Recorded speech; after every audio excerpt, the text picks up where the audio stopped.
Hello, welcome back to another video. I just finished doing another one that I talked about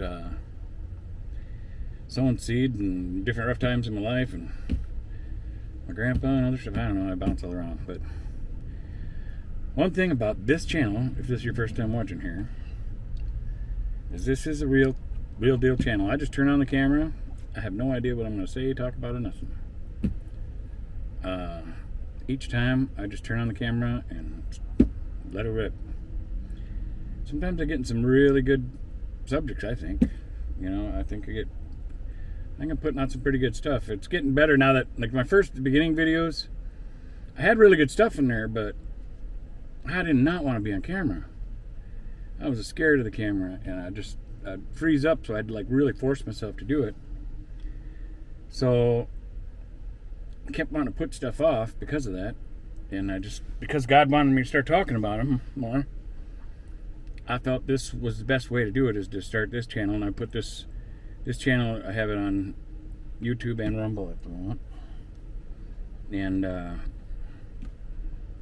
so I just thought that's the best way. If God wants me to talk about it more, it's the best way to have the possibility of more people hearing me talking about God. Now, when I do that, it's possible I might have a video going that I don't know if there's any that I don't talk about God. Maybe there might be, though, because I figured the best way that I can talk about God and show how strong my faith is to be me.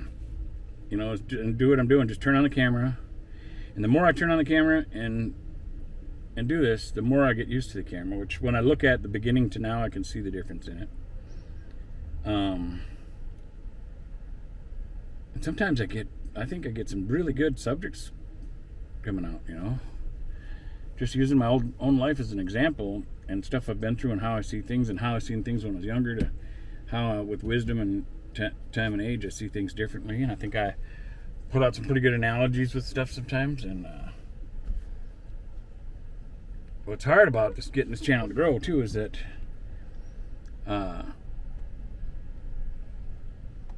our world, especially since the internet came into it and really expanded, everything's just hustle bustle, and it's like no one's got time unless you're putting out a 30-second video. They ain't got time to watch you. I'm exaggerating a little bit, but I see the numbers. You know, if you look at a 30-second video compared to a 3-minute video, compared to a 5 or 8-minute video, compared to a 15-20-minute video, on average, I'm not saying all of them, but on average, you'll see, especially when they first come out, or if they're unknowns, you know, or new, you'll see the number differences, you know. And it's because everybody's hustle, bustle, go, which is different, because I lived before that happened. When I was growing up as a kid, everything was slower paced, and kids, especially younger kids, teenagers, liked hanging around with other teenagers more and doing whatever teenagers did then. I can't, right now, I don't think I should talk about that.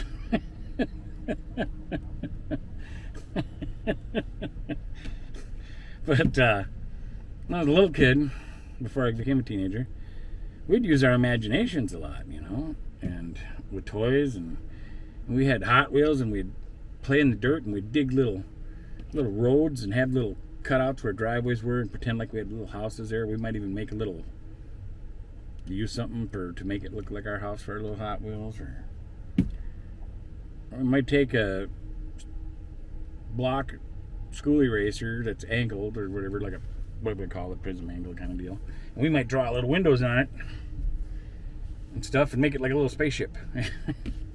So even at school we could play when we weren't supposed to, so we could use it as an eraser, but the teacher wasn't looking, or they were gone on break or something, then we could fly our little spaceships, you know. Then they had the ones that fit over the erasers that would fit over the back of your pencil. And those ones were like little fighters, you know, because they were like more angle dynamic, and one is blocky, and the other ones are more like cargo ships or something. There comes the little mind of a little child having fun. But yeah, we did a lot of different stuff like that. But see, we didn't have, the internet wasn't even thought of yet then. Then when I got into, I want to say the end of grade school and junior high when internet came out. And my stepdad, wonderful man, he was an electronics engineer / salesman, designer kind of stuff. He designed a lot of different electronics. Were starting to get bigger, and the laser eyes for the factories counting how many pieces go into a box and how many boxes go into a carton, and it's all automated and stuff. So he was in the change of that and designing stuff, for big companies. It was pretty cool.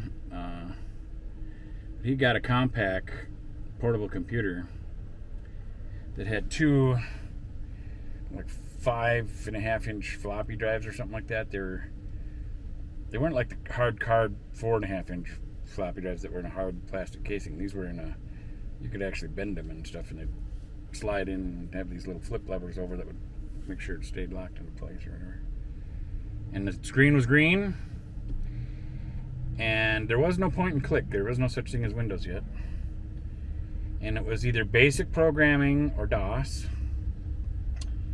And so I started learning how to program graphics and stuff, all in basic. And then I started learning DOS a little bit, and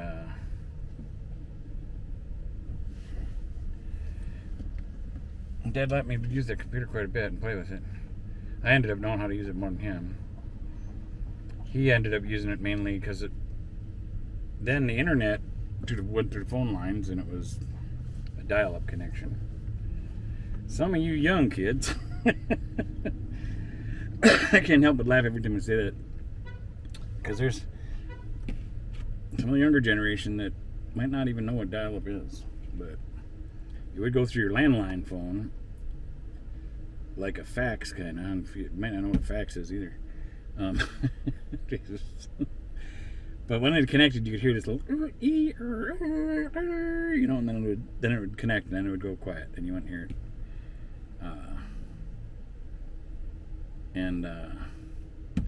It was slow.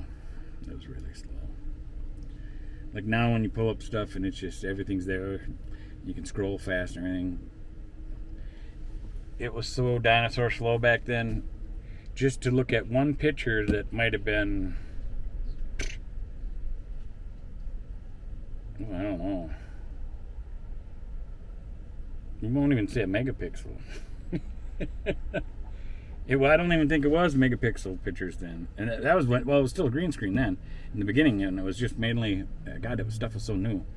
But then even once it got to the beginning of Windows, where you had point and click instead of doing everything on the keyboard and programming it, even then the dial-up, it was so slow that even a picture was not even megapixels yet. I think they were still like pixels, like a picture might have been 380 pixels or something, And in the beginning, then cell phones started coming out, and if you had a cell phone that had like I don't know, I think one of the big ones back then, after they kind of started getting a little more popular, was like a 3 megapixel camera or something, 2 or 1, I don't know. Even as a megapixel, I think that was a pretty amazing camera in the beginning. Wow, look at how crisp that picture is. Now we got 4K. Oh my goodness gracious. So we went from really low tech to much more tech. Pretty soon your picture's going to be a hologram or something. I don't even know where I'm going with this. My brain started just traveling on this path. I think I had somewhere I was going with it in the beginning, but that's what happens when you just turn on the camera, and now I remember a little bit of what I was talking about. This channel, if it's your first time here, and to remind viewers that watch me, is I just turn on the camera. I don't even have a clue what I'm going to talk about, what I'm going to say, or nothing. I just turn it on and let it rip, And I got to say, I think I'm doing pretty good at it, Whether people are watching me or not, when I go to edit these things and I start listening to what I'm saying, sometimes I like my humor too. So sometimes I make myself laugh. So just making these videos is good for me because it keeps me Keeps me busy. Seeing I'm in a tough situation and getting a little stir crazy sometimes. Keeps me busy. Makes me laugh when I watch some of them. And like right here at Holiday, I'm gonna be going in there in a little bit, and with the laptop and stuff to edit this video and the other ones that are already on the camera. And all the locals in this area, more and more of them get to know me because I'm a people person. I just couldn't get on camera at first. I don't know why, but I'm really good with people. You know, unless I'm in a, you know, if I'm really getting beat up in life and I'm like really hurting and emotional, then I'll try to stay away from people a little bit. You know, kind of isolate myself a little bit more because I don't want to cry in front of people or bring people down. I like being a positive energy anywhere I go. You know. And so the last thing I want to do is be a negative energy and bring people down around me because that stuff spreads. It's just my belief, and I believe that's real. You know, if I go around being negative and bumping into people everywhere and I'm pissing and moaning and complaining and griping and laying on other people, they're going to feed off that energy. And then they're going to be like, oh, what's the matter with that guy? You know, blah, blah, blah. And then now their mood's feeling that energy, you know, and they might take that home, you know, or something. So I'm a strong believer in that. So I put out positive energy to the best of my ability in public all the time and change environments. I've watched it happen numerous times, numerous locations I went to where I see how people are just kind of in there. It's almost like some people get kind of zombified. They're just doing their daily routine over and over and over, you know, and it's just like, yeah, this is life, you know. I can't help it. I got to come in, stir it up with some humor or joke around or whatever. And I like it. And apparently everybody else likes it too, because now I can be in there editing, and it seems like when I get in there, more and more people start coming into the store and hanging out or talking to me. And last week I had people sitting on the floor around me and talking to me. And my friend who works here, he says, he said he's going to blame it on me. And I was like, what are you blaming on me? He says, because it was really getting busy. And he said, all these people. And so I was like, sorry about that. Whether it was me or not, I was like, okay, well, sorry about that. You know, maybe I'm creating a monster here. So that I can see that when I get here, they're like, oh, his camper's over there. We got to stop at Holiday. You know, because with me living in a camper, it's not like a normal car that blends in with the other cars. It sticks out, you know. So everybody sees it, you know. And there's times when I went out of town for my free play, which helped me survive through winter a little bit, but it helped me a bit, but it was mainly community that helped me through the churches and people I've met and different, well, I shouldn't say businesses, but it's people who work at the businesses that like me and stuff. Just everybody. I don't know. Everybody's been really good to me. A lot of people. When I be out of town, because of at the casino for free play when I go for it, sometimes if I go the day before, they'll have a free swipe ahead of time where you can get so much free play just by swiping, and I got a chance to turn that into so much real money, you know. And the more free play there is, the more real money you can turn it into. And I'm really into math, so and I know kind of know how the machines work and how randomizers work and integrated circuits, all that kind of stuff, you know, and how they're programmed from the factory settings and which ones they can adjust and all that kind of stuff, you know, just because, I don't know, my brain gets into analyzing everything. So, well, not everything, but a lot of stuff.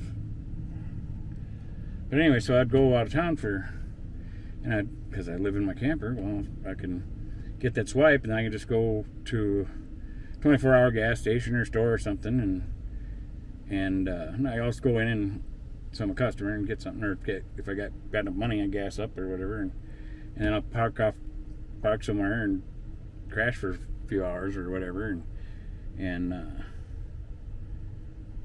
do pretty good at that. But then I can go back if I stay in the area. Well, then I can go back the next day for the other free swiper play, depending on what's going on, you know.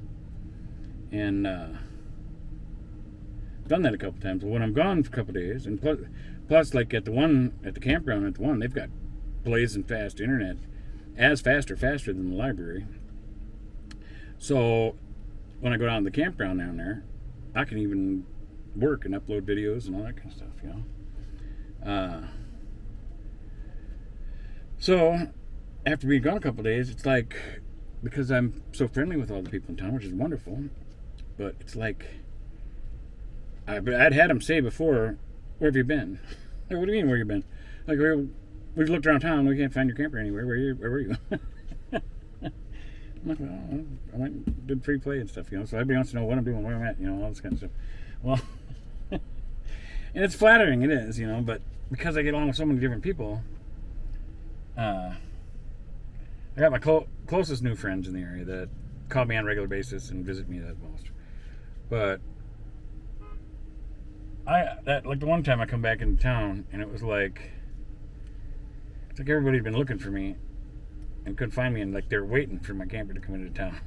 Because no sooner did my camper come rolling into town, I stopped at Holiday here, and then I headed over to the other lot, and people just kept coming. You know, which is good. It's neat, you know. It lets me know I'm very liked, or that I'm making a positive impact on people's life if they're coming to see me and stuff. But it makes me a little nervous too, because I don't want to get chased out. You know, like I'm creating a big scene in parking lots and stuff, like, you know, because I can slow down business, or somebody might call and complain, "There's a bunch of people hanging out over there, you know, follow us around that camper," you know. Well, then I'd say, "Hey, you can't be staying here, you know, you're drawing a huge crowd, you know." And I can't handle that right now. I'm working and stuff, and I worry about getting chased out, you know, because I don't know where else to go, and I want to stay in town here, you know, looking for work, and I'm hoping I can work or make a living and stay here, because this is where God wants me, and I know that, because so many things have happened here that keep reconfirming that God wanted me to be here. And I knew it. That's why I came here. So I don't know. We'll see how it goes. Hopefully the good stuff's right around the corner.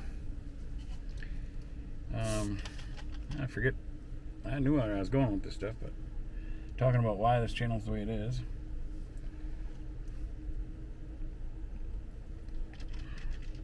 But I hope I at least get an A for effort, because if you're not sure if I deserve an A for effort, try to take a camera, or just your phone with your camera. Well, I don't know if you've ever uploaded videos to the internet, but just try recording yourself, and just try turning on the camera. And most of my videos are about 15-20 minutes or something. And try to talk to it for 15-20 minutes about whatever subject you want to talk about, without cutting it or stopping it or restarting it. Just turn it on, let it rip. You know, see what you can come up with. And then when you're done, if you're able to upload it to the internet, or if you would, you don't have to, but think about if you would be able to do it. You know, because I was self-conscious in the beginning. I wasn't going to upload because, you know, I'm a fatter guy or something, you know, and what are people going to think of me and all this kind of stuff, even though I get along great with people in person. But the thing is I have a healthy fear of the Lord. He said he wanted me to start talking about him, so I figure I better upload these. I better keep doing this and uploading it. So that's the case right now. Whoever that was is looking at me, seeing me talking to nothing. Because my camera's so little, they probably can't even tell I got a camera in here. And I know I've done it in one of my other videos, but I will show you the little camera I'm on, because I will take and go turn this around. Hey, now. There we go. Now we'll see if I can get it. See if we can see. Hey. Where's the camera at? Wait a minute. Oh, I gotta get it here. I can't tell if it. Oh, there it is. Oh my gosh, I gotta back it up there. Can you see the little camera? I don't know how that's showing up. We're trying. I'm trying here. I need it up here, but then I need to get it about like that. Boy, that's tough to do. I don't know if that'll come out good in video or not, but I tried. Yeah, I heard this thing take a picture in the process too. Decided to snap a picture on its own, so I got a picture of you. Didn't know I had the technology, did you? Yeah. Now that I have a picture of you. If you say something in the comments, I might send you a copy. Oh my goodness. I'm a goofball, you know. Well, as always, don't forget to talk to God. You don't even need to need nothing or ask for nothing. Just talk to him. Talk to him about your day. Talk to him about how you're feeling. And if you want stuff too, talk to him about that too. Talk to him about whatever's in your heart, what's on your mind. And while you're doing that, if you think about it, tell him Darren says hi. Once again, thanks for watching. God bless you, and we will see you on the next one.